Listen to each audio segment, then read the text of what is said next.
Spoštovani, jaz sem zdaj prosil sam za majčkeno tišjo debato, tako da lahko ta naš posvet zaključimo s to izjavo za javnost. Spoštovani udeleženci, spoštovana javnost, jaz imam eno prijetno dolžnost, da lahko objavim zaključek posveta v organizaciji Državnega sveta lokalnih skupnosti Goriške regije in gospodarstva, ki je rezultiral z eno skupno ugotovitvijo, da kriza COVID je v medicinskem smislu izzvenela, v gospodarskem smislu se pa šele začenja. Ukrepi, ki jih je vlada sprejela, so učinkoviti, po našem mnenju pa bi lahko bili tudi nadgrajeni in bolj regionalno usmerjeni glede na potrebe posameznih regij v Sloveniji in na težave, za katere vidimo, da se regije z njimi srečujejo in predvidevamo, da se bodo srečevali v prihodnje. Temeljni cilj našega današnjega srečanja v Državnem svetu je bil vzpostaviti partnerstvo najprej na nivoju regije, potem pa še med regijo in osrednjo oblastjo in poiskati način komuniciranja in iskanja učinkovitih rešitev za prihodnost. Beseda prihodnost ni nekaj, kar je tam daleč naprej, za nas je prihodnost že v naslednjih tednih in mesecih in naslednji tedni in meseci bodo pokazali, ali smo sposobni sprejeti dovolj učinkovite rešitve, da se izognemo ekonomski in socialni krizi, ki Goriški in tudi drugim regijam dobesedno grozi. Odprtje meje z Republiko Italijo bo prineslo olajšanje, nikakor pa ne rezultatov oziroma ekonomskih efektov, ki bi omogočili normalno delovanje in razvoj Goriške regije.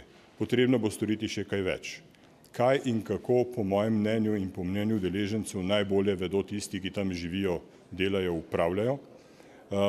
Verjamemo pa, da je Vlada Republike Slovenije sposobna prisluhniti in si želi prisluhniti tem posebnim interesom in posebnemu načinu reševanja. V kratkem času je verjetno za pričakovati, da se bodo v Državnem svetu organizirale tudi druge regije po Sloveniji, ki bodo imele specifične probleme. Vse skupaj bo pa usmerjeno k iskanju različnih, ampak za vse dobrih rešitev in končnemu efektu, da se Slovenija iz te krize čim prej in čim bolj učinkovito izkoplje. Jaz bi se tukaj zahvalil županom, gospodarstvenikom, predstavnikom stroke, predstavnikom oblasti, med nami je bila tudi evroposlanka gospa Romana Tomc, ki nam je podala pomembno sporočilo. Evropa oziroma evropske inštitucije nam lahko pomagajo, ne morejo pa za nas pripravljati in osmišljati ukrepov, s katerimi naslavljamo posledice te krize. Če potegnem črto, po mojem mnenju je bil posvet izjemno zanimiv, ponudil je mnoge rešitve, na Vladi Republike Slovenije in na lokalni samoupravi ter gospodarstvu pa je, da oblikuje tim, ki bo v prihodnjih tednih in mesecih sedel skupaj, iskal rešitve in jih realiziral v zakonodajnem procesu. Hvala lepa, toliko z moje strani. Sedaj pa besedo predajam lokalni samoupravi in gospodarstvu, ki je danes prezentiralo stanje in predvsem nakazovalo možne rešitve. Izvolite. Ja, hvala lepa za besedo. Vesel sem, da je ta posvet izjemno uspel. Tukaj je bilo res slišati glas gospodarstva, asociacij, politike, lokalnih skupnosti, državnih svetnikov, poslancev Državnega zbora in mislim, da smo vsi dobro razumeli in osvestili še enkrat težavo, v kateri smo se znašli na našem področju. Prepričan sem, da bomo skupaj lahko združili moči, ideje in znanje in tako sprejeli ukrepe in zopet to barko, ki sedaj počasi pluje, mogoče kakšna luknja je tudi v njej, da bomo zakrpali in z novim vetrom v jadrih jo spet pognali, da bo šla v pravi smeri. Tukaj se ne gre samo za posameznike, tukaj se gre za regijo, za prostor, ki je bil do sedaj prostor kot vzgled v razvoju in v načinu življenja in dajmo mu to povrniti. Verjamem, da bomo to zmogli in pomemben je vsak. Pomembna je mala trafika, pomembna je velika tovarna, majhna gostilna, velik hotel. Vsi skupaj ustvarjamo lepo in prijetno Goriško za lep in miren jutri. Hvala.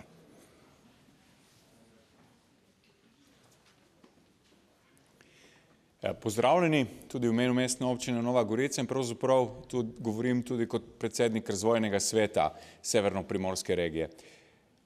Danes nam je državni svet dal priložnost, da se tukaj pojavimo kot regija in vsi navzoči so prepoznali posebnost te regije in potrebo po posebni obravnavi.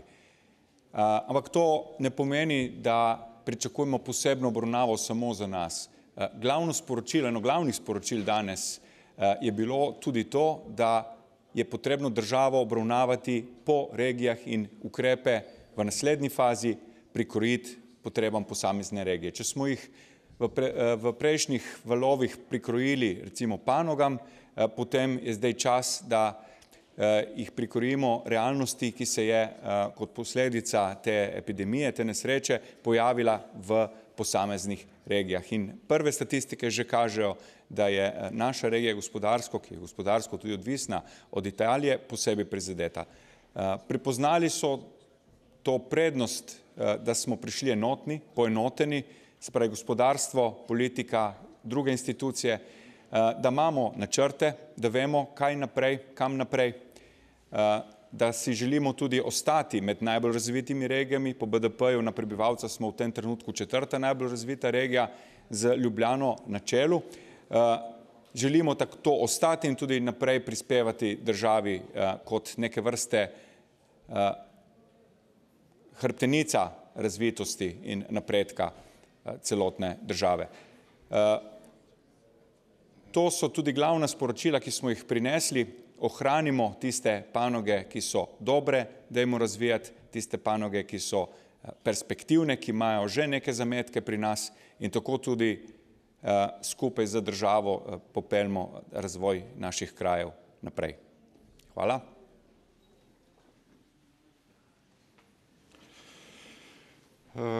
Jaz se v imenu iniciative podjetnikov iz Goriške vsem iskreno zahvalim, da ste nam dali to možnost, da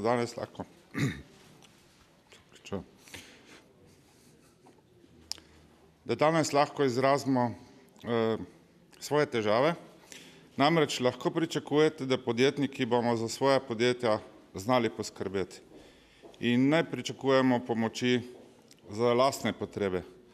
Pričakujemo pomoč, ki boste nam dali, da bomo naše zaposlene lahko obdržali, da bomo lahko tudi naprej delali, kot smo.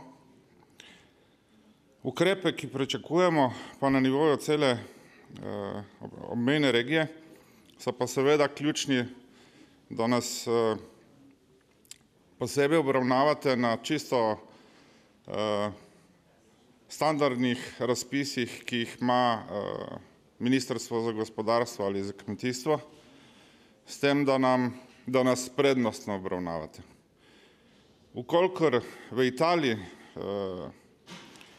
še ne bo odprta meja zaradi Slovenije, zaradi Italije, zaradi kogarkoli in bo to trajalo dlje in vemo, da bo italijanski trg kar fajn v težavah, namreč je bistveno več časa bil v krizi tega COVID-19, da se bojo ukrepi, ki bojo prekinjeni konec junija, to je delo od doma, za našo regijo podaljša.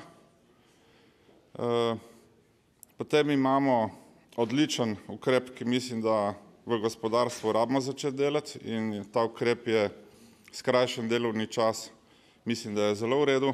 Ta itak do konca leta in ne pričakuje in ni potreb, da karkoli spreminjamo in ga vlada, jaz mislim, da perfektno postavlja, rabi ga bolj precizno definirati, tako kot bolj natančno definirati tudi pogoje, ki jih bojo predvsem majhni podjetniki in obrtniki lahko koristili kot premostitvene kredite za ta čas, ko bo cela Slovenija, ko je cela Slovenija v težavah in ko sami mislimo, da bo Goriška malo dlje v težavah. Tako da apeliram na vseh, ki so danes bili, in videl sem iskrene obraze in iskren pogled in željo, da nam boste tokrat pomagali. V bistvu z enim aspirinom, namreč Goriška je nosila vsa ta leta, 30 let zlata jajca v Sloveniji in COVID vemo, da ne bo dolgo trajal, ampak da ga bo malo konc, vendar za ta čas resnično prosimo za podporo, aktivno podporo, da nam ne bo preveč podjetij mrknilo zaradi težav. Hvala lepa še enkrat vsem skupaj in veliko uspeha. Lep pozdrav. Družba Hit je utrpela veliko škodo zaradi koronavirusa. V prvih 5 mesecih izguba že 37 milijonov evrov prihodkov, v povprečju 12,5 milijona evrov vsak mesec. Kot velika družba smo bili edini na nek način povabljeni v to civilno inicijativo Rešimo Goriško. Zakaj? Zaradi tega, ker smo zelo povezani z malimi in srednjimi podjetniki na Goriškem. Družba Hit vrača v lokalno okolje preko davkov, koncesijskih dajatev in pa preko povezav z srednjim in malim podjetništvom na letni ravni preko 80 milijonov evrov. Hkrati na letni ravni plača približno preko 70 milijonov evrov davkov od iger, koncesijskih dajatev, prispevkov in drugih dajatev. Tako da to podjetje je na nek način zelo pomembno za lokalno skupnost in pa seveda tudi za državni proračun. Seveda v bistvu pač smo predstavili danes tudi predlog, Hit tudi potrebuje na nek način spodbudo. To spodbudo vidimo v nižjemu davku od iger.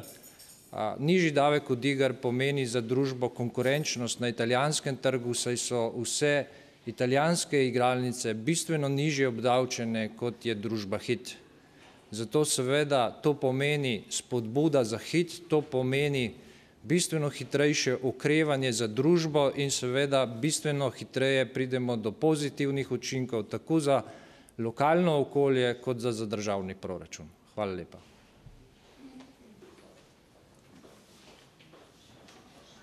Če želite mogoče komu iz današnjih udeležencev postaviti kakšno vprašanje, kar izvolite. Jaz bi prosila Jana Krebel, sem iz Primorskih novic.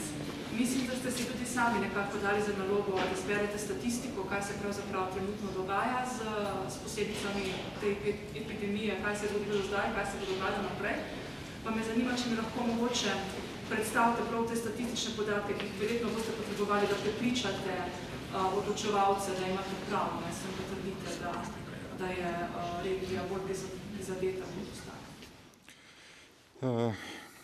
Obrtna zbornica Goriške je naredila anketo pri 260 obrtnikih in podjetnikih, kjer so ena od ključnih stvari, ki bo sigurno vplivala na preživetje mnogih podjetij na Goriškem, je prišla do tega, da je večina podjetij se še zmeraj trudi, da zadrži zaposlene, namreč pravilno organizirati, naučiti in ustvariti eno ekipo, ki dobro funkcionira, stane veliko. Predvsem zahteva veliko časa. In tle sigurno smo podjetniki tisti, ki to najboljše razumemo.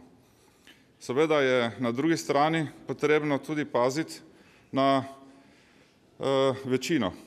Vkolikor bojo seveda te težave v meji, govorim predvsem za manjša in mikropodjetja, velika podjetja smo tako v paketih, ki jih je vlada naredila, ampak mala podjetja pa nažalost niso najbolj. In tam gre za to, da da podjetje preživi, verjetno bo prisiljeno odpuščati. Statistike so bile take, da v slovenskem prostoru se to povečuje za 24%, na Goriškem za preko 30%. In večina te številke sigurno niso realne, zato ker prave številke bojo šele nastajale. Jaz mislim, da je mesec junij tisti, ki bo pokazal pravo sliko našega prostora. In mislim, da bo kar katastrofalna. Kot sem že prej rekel, podjetniki ne rabimo pomoči za sebe. Podjetniki rabimo pomoč zaradi naših zaposlenih, da ohranimo podjetja v kondiciji in da po krizi štartamo na polno. In to je tisto, kar je povezano pri malih podjetjih na mogoče sofinanciranje socialnih prispevkov, ki so jih mali podjetniki in mikropodjetja v anketi, ki jo Obrtna zbornica delala, najbolj poudarjali. In seveda, da začnejo tudi te sheme kreditiranja resnično funkcionirati preko bank.